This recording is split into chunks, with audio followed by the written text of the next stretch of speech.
What is this sound? There is something very mysterious about it. Now, what if I say that this is the manifestation of the entire reality and beyond? Sounds shocking, right? So, let's find out and solve the mystery.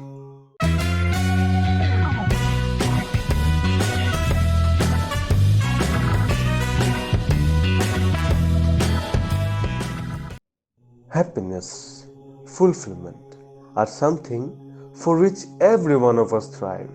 But sadly, few things keeps us happy and content forever. Very often, our mind desires for more and more and more for everything it gets, and gradually it ends up in disasters. To mitigate this, the spiritual processes and activities have been going on all over the world so that our mind can be controlled at our will. It is said that prolonged chanting of Om provides peace of mind and further makes us content. So let's find out what Om really is. For the reference, we have cited one of the most profound scripture that defines the reality of Om. The Mandukya Upanishad reveals Om as the ultimate reality. It says the word Om has four aspects, three letters and the silence that follows. The three letters being A, U and Ma, all of which have their respective meanings. And the silence, Om. Yes, the silence that follows after the word.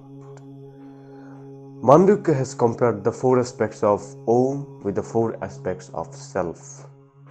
That is the waking, dreaming, deep sleep and the consciousness.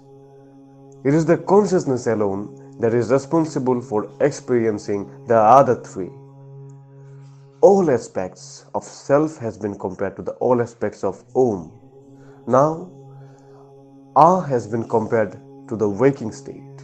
U has been compared to the dreaming state. Has been compared to the deep sleep state. And the silence has been compared to the consciousness. Now, the silence of Om is even more important as the silence depicts the nature of existence, signifying the nothingness and emptiness of existence. Even the modern science says that the physical reality is less than 5% of the observable universe, and most of which is filled with void, emptiness, or nothingness. Also, it is the silence alone from which all the sounds emerge and to which all the sounds get absorbed. So, Om is meant to explore your true nature and the ultimate reality and beyond. It is said that the meditating on Om can bring you enlightenment, nirvana, or moksha. So friends, thank you for watching the video. If you like, please subscribe to our channel for new content.